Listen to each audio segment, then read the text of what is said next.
time to raise our sails. It's freedom lighting up. Too bad to the past.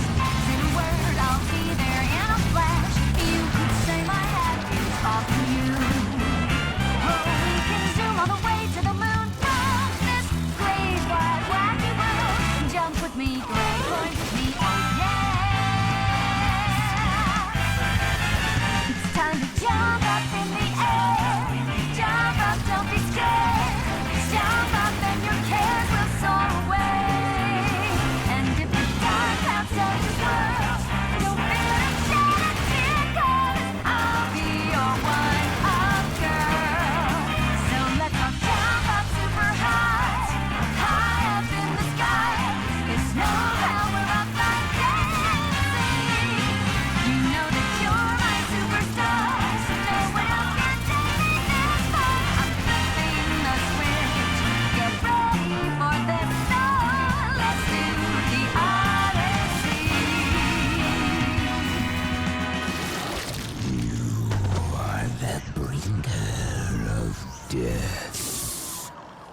I love this game. The Darkness 2 is fascinating. Let's get a really obvious question out of the way quickly. Why am I not doing a video on the Darkness 1? Because it's a console exclusive from a couple generations ago, and you don't need to have played it to understand the Darkness 2. It's got some of the same characters, but is still very much a standalone affair. Even then, there's a previously on the Darkness video when starting a new game, so you can watch it if you want. I opted to skip it, and I didn't really feel like I was missing anything. I was surprised at first to learn that this game was made by Digital Extremes, popularly known for Warframe and lesser known for Dark Sector, but it made more sense when I thought about it. They definitely aren't the type of company to be caught making anything that could be described as ordinary. Story-wise, gameplay-wise, thematics-wise, this game is juggling a lot and doing a surprisingly good job of it. It's a revenge for lost love story, and a crime drama, and a cosmic horror story, all balled into one. I'm not sure if this is port related, but I did run into an issue with the frame rate. During certain sections when the game is running above 60 FPS, you can get stuck and not be able to progress. To fix it, I just turned VSync on, which caps the frame rate at 60. I don't mind this, but it's worth noting that if your refresh rate is above 60 Hz, the solution won't work for you. You'll have to lock the frame rate manually with a program like MSI Afterburner.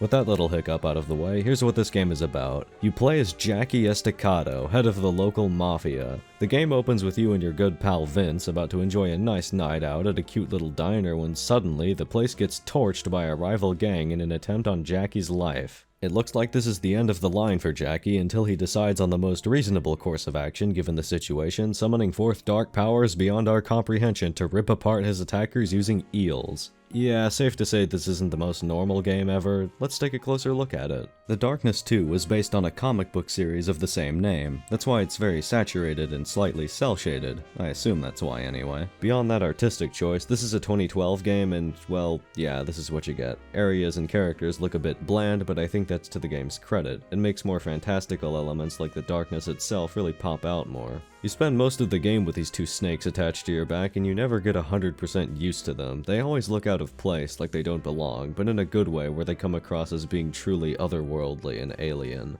I like how they're animated with the same slightly slithery mannerisms of real snakes, alongside the fact that they each seem to have a slightly different personality, even bantering a little bit. Aww. Outside of that, the technical side is about what you can expect. It has the same general fidelity of a game like Borderlands, kinda low texture resolution even if it is stylized. The lighting is actually an important gameplay element. You can't use your darkness powers while standing in direct light, so light sources stick out a lot more than normal, so you can shoot them or avoid them. Of course, it would be remiss of me not to mention how gory this game is. The spray effects when you shoot enemies is a bit archaic, like that is literally just a JPEG. If you've seen anything about this game, you've seen the executions. They might as well be a selling point. The brutality you inflict on enemies with your little eel brigade is nothing short of disgusting. You'll love to see it. The game never really looks bad.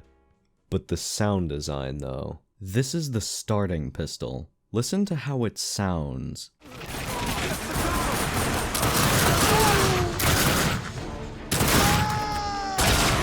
This is one of the loudest, most chaotic games I've ever played. Combat is a menacing cacophony, gunfire mixing together with the growling and roaring of your two pet snakes as you shoot, slash, rip, and tear your way through the enemies on offer. Shoot him!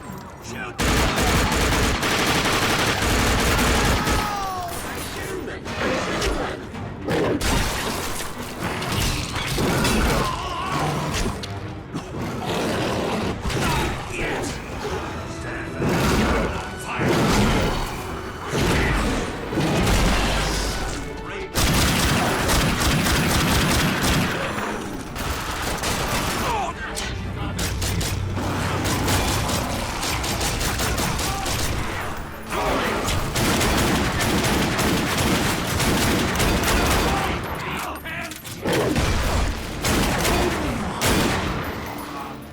It can honestly be a bit of a sensory overload at times. This is very much a power fantasy, run at the enemies and kill them all as violently as possible kind of game, but I'd still find myself occasionally keeping my distance or just taking cover, just so I could get my bearings, or just to have a break from the intensity of combat. Now, the sound does have a couple of shortcomings. You've probably already noticed one. It's the music.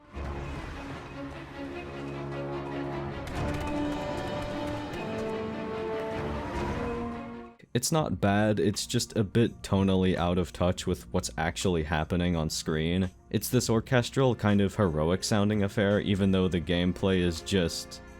like I said, it's not bad, just really eyebrow-raising. The other shortcoming is a complete nitpick. The pistols, rifles, and submachine guns all sound absolutely terrifying, but by contrast, the shotguns sound kinda weak.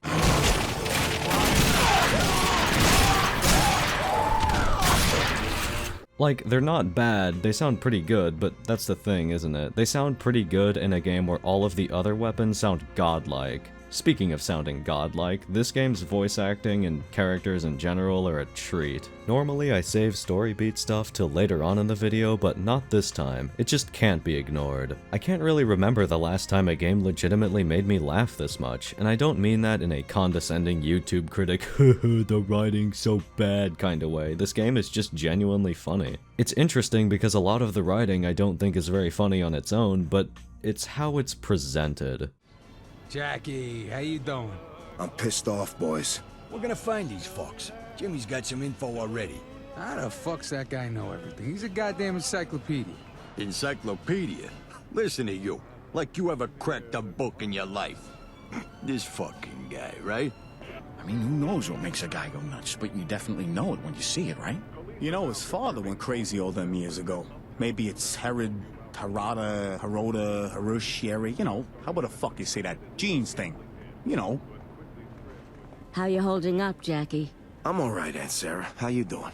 I have arthritis and 2 bum knees. Every day is a gift.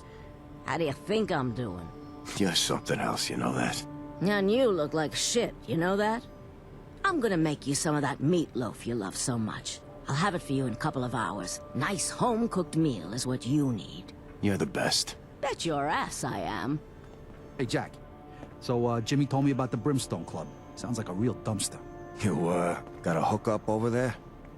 You mean, me? Well, I mean, I'd never go to a cesspool like that, but I got a friend who goes there sometimes, who, you know, when it's late at night, when other places are closed. I know a girl there named Venus. Sure she can help you out. She's a real handful. 2 of them, actually. Everything is delivered with the hammiest possible New York mobster tough guy accent, and it's glorious. What I especially enjoy is how even though these characters are presented as exaggerated stereotypes, they still express human emotions and are relatable on an innate basic level. They banter with each other, tell each other jokes, criticize each other, but never hold grudges or hate each other for no reason. In the end, they still genuinely care for and support one another. This writing helps humanize a cast of what would otherwise be hard to relate to characters. Later on in the game, when a tragedy strikes the Mafia and you see how each character reacts, either with sorrow or vengefulness, you feel that shit. More on Jackie himself, he's a surprisingly well thought out character. He's of course a deep-voiced, serious, traumatized action hero character that's presented in a super badass cool guy kinda way at first. But the story has no issue with making him vulnerable, putting him in situations out of his control, having a more emotionally vulnerable discussion with one of the characters, and the most common occurrence being gaslit by the darkness, hallucinating things that aren't there and constantly hearing it whisper and scream at him. Speaking of, I love the direction they went for the voice of the darkness. Rather fittingly for what is essentially 2 eels attached to a spooky cloud, it sounds truly chaotic and deranged. Take the siphon! It will make us complete! Shut up! She cries, Jackie! I like how the game treats it as a more cosmic and unknown entity, even from Jackie's point of view. Since it comes from behind his back and you almost never leave the first-person perspective, you don't get to see all of it. You only see enough to know that it's not something you want to fuck with. In the context of other characters, the game knows that trying to rationally explain this obviously otherworldly fantasy element is a mistake, so when characters talk about it, they only talk about what they can directly see in a way that still feels diegetic and natural. I like how Jackie isn't shunned by his cohort whenever he gets the darkness back at the start of the game. Characters react in diverse but still realistic ways. Most of the characters don't really know what to make of it, so they just call it that weird thing of his, or Jackie's mojo. They don't really know why this is happening to Jackie, but they don't feel like they need to know. Snakes or no snakes, they're still supportive. Let's put a pin in the story for now and talk about the game. Your God-given children ripped from your homes and forcibly adopted by gay Islamic eco-terrorists in the Middle East. And you asked me, Bob, why would the liberals tune into your show? It's been proven that liberals will go out of their way to avoid any truth that opposes their godless beliefs. Well, I'll tell you why.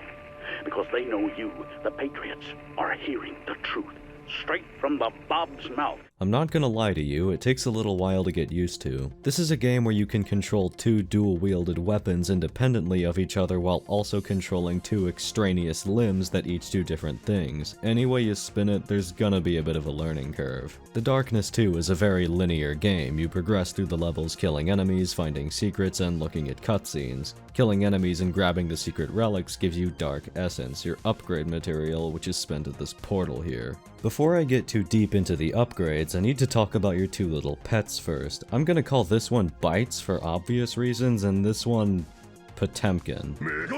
Bites functions as your basic melee attack, and it's got an interesting amount of nuance and execution required to make effective use of it in combat. This game features a camera-angled slashing system for melee attacks. If you've played Mordhau, you'll know what this is. Pan the camera from left to right and Bites will slash in that direction. Similarly, pan the camera in the opposite direction and he'll slash the opposite way. Same for up and down and diagonally as well. Now, it's worth noting that the game has a weird way of reading your inputs for this. Whenever you press and hold the melee attack button, your camera freezes and nothing happens. You'll only slash when you pan in a direction or release the button, so it's better to hold the button and then look in the direction you want to slash.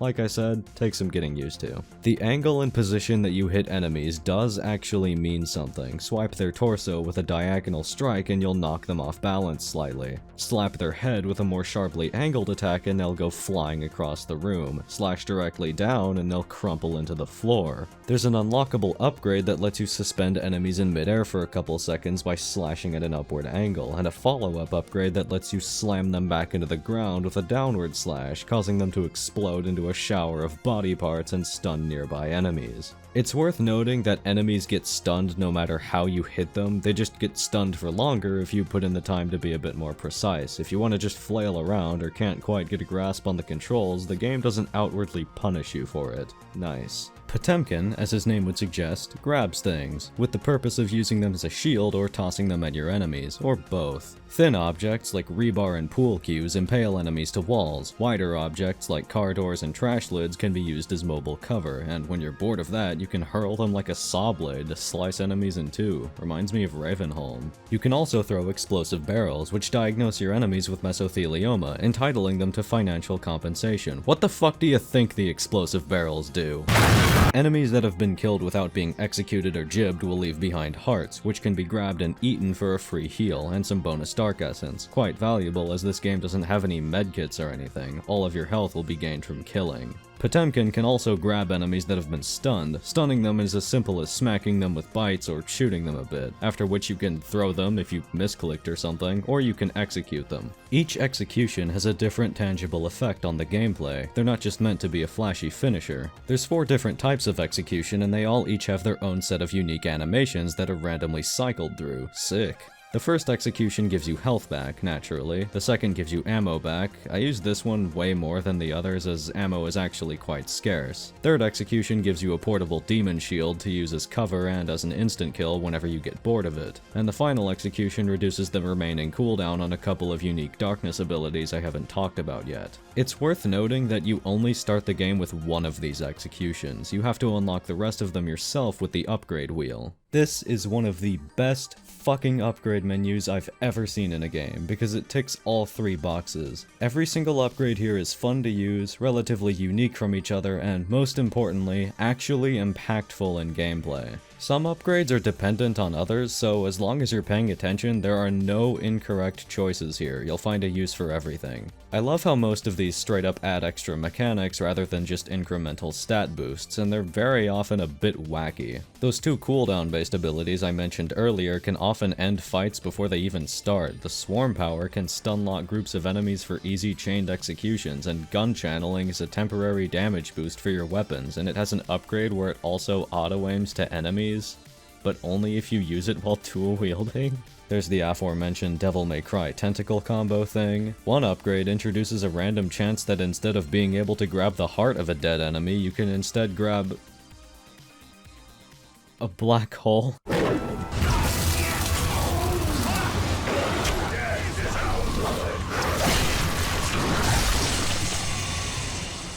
By far, my favorite upgrade in the game doesn't even have anything to do with the darkness powers. It's a fire rate upgrade for the shotgun. Active Pump is one of the smartest gunplay abilities I've seen in any game, period, and it blows my mind how seemingly no other game has thought of something like it. Where another game would just speed up the animation for the shotgun and call that a fire rate upgrade, the Darkness 2 makes you work a bit harder but gives you a much greater reward. Here's how this works. Pressing the aim down sight button right after firing a shot will cause Jackie to pump the gun instantly, reloading the next shell much faster and tightening the spread of the next shot. The timing is a bit strict, but if you can muscle memory it to the point where you're properly active pumping every shot, you can nearly triple the fire rate of the shotgun.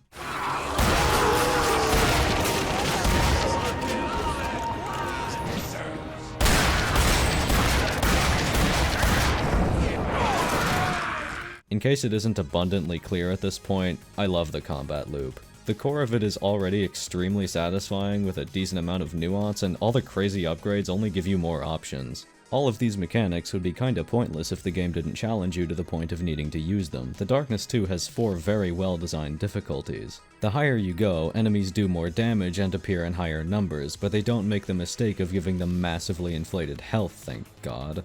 And holy shit, the Darkness 2 has an actual difficulty curve. Even disregarding the somewhat unique control scheme, the game does a fantastic job of giving enemies power-ups in parallel to Jackie, so even when obtaining upgrades, you feel more powerful while still having to deal with tougher threats. And just like the abilities of the player, they aren't afraid to get a bit wacky with it for the enemies. Some dudes wear varying amounts of dark armor, which make them a lot spongier. They have dudes that carry spotlights just to be a dick and disable your darkness abilities. I mean, this is the same company that made the fucking Nullifier crewman, after all. Ugh. They got dudes with darkness-infused riot shields. You have to shoot the dark bits off, and then you can just grab the shield and use it for yourself. To re-emphasize, they literally put a shield on their shield. Ah yes, the return of the fucking Dragon Ball Z characters. I'm sorry, but these guys carry laser whips and take your gun from you from like 20 feet away? What the fuck? Why can't I do that? And of course, the game has absolutely no problem with mixing these enemies together in extremely big, chaotic fights.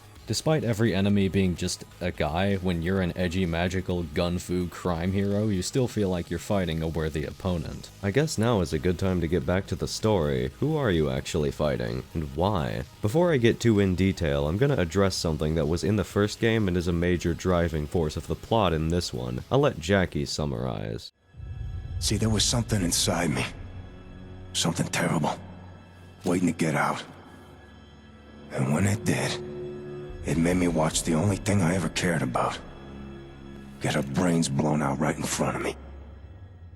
Following this is the initial hit at the diner that gives Jackie his powers back. He resolves to only use the darkness for as long as it takes to get revenge on the people that made an attempt on his life. However, the more he kills, the more he discovers, the more the darkness worms its way inside his head, and the more he needs to keep using it. I touched on this briefly earlier, but there really is a lot of attention given to making Jackie seem vulnerable even though in gameplay he's, you know. There's a cutscene that really sticks out in my mind and paints a much clearer picture on what kind of character Jackie is. Hi, Ratface. What took you so long? Jenny? Were you expecting some other girlfriend? Come sit with me for a minute. I'd give you a free beer, but you're not even legal until tomorrow. I must be losing my fucking mind. This one line has a lot more significance than I think anyone gives it credit for. Jackie knows that this isn't real, but he can't stop himself from indulging in the fantasy of what life could have been, taking the instant gratification of seeing Jenny here and now and ignoring the long-term gratification of accepting her death and moving on. Falling out of touch with reality and overindulging in one's fantasy, reliving a wistful past, constantly wishing for when times were simpler, or imagining some decadent future where you've obtained your dream life with no input on your part, of course. After all, it's a lot easier to tell yourself that you'll have that dream life as long as you wait and picture it long enough, right? Jenny? Damn it. It deceives you. Leave me alone!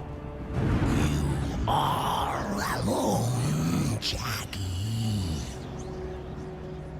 It's a mental trap that I think everyone has fallen into at some point, and seeing the Darkness 2 presented in such a naturally flawed human way is sobering, to say the least. Jackie discovers pretty quickly that he's not dealing with just an ordinary gang of thugs. He's going toe-to-toe with an ancient cult of darkness-worshipping zealots that calls itself the Brotherhood. The reason that they're suddenly attacking Jackie is to take the darkness back as they were its original carriers. And on top of dealing with the aggressively purple eel enthusiasts and his own literal inner demons, Jackie is also suffering from a much more sinister hallucination. He randomly becomes transported into an insane asylum as a patient, with versions of all the characters thus far but as employees or as other patients. You'd be forgiven for thinking that this is the setup for a punch-in-the-nuts plot twist as I thought it was, but the game will keep you on your toes with unreliable narrator characters that say shit like this. Jackie. None of this is real. So, the Brotherhood, the hospital, Jackie's questionable search for Jenny, what does it all mean? What does it amount to? Well, I'm not gonna say. This is normally where I'd put a spoiler section, but not for this video. The way this game concludes is very open-ended, leaving a lot up to the player's interpretation without lacking a sense of closure. It's the kind of thing that's designed to be experienced and pondered on for yourself. As a wise man once said, your thoughts create your reality. I mean, hell, I was thinking about the ending on and off for like 2 weeks after I beat it. That's not to say that it's super emotional or anything. It definitely didn't physically age me like some other games I've played. No matter what kind of person you are, I think there's at least some part of the story that you'll enjoy. Which is to the game's credit, because it's time for my #1 criticism. Put simply, it's too short. The Darkness 2 is about 6 hours long, and fully 2, maybe even 3 of those hours are all story sections. Fuck around the mansion, ride this elevator, get crucified, have a hallucination. Like, it's not that bad on a first-time playthrough because the story is really enjoyable, but on the second one I kept having the thought,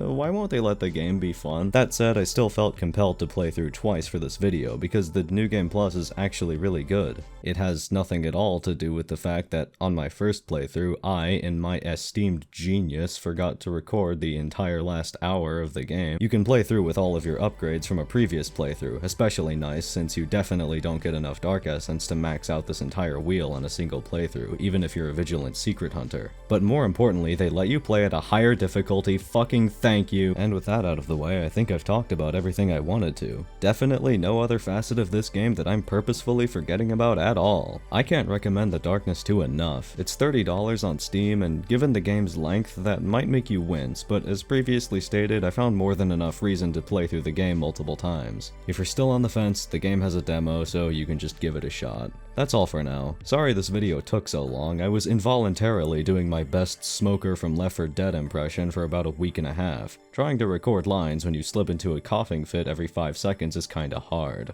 I've been doing a lot of AAA shit lately, so next video will shall be something indie and religious.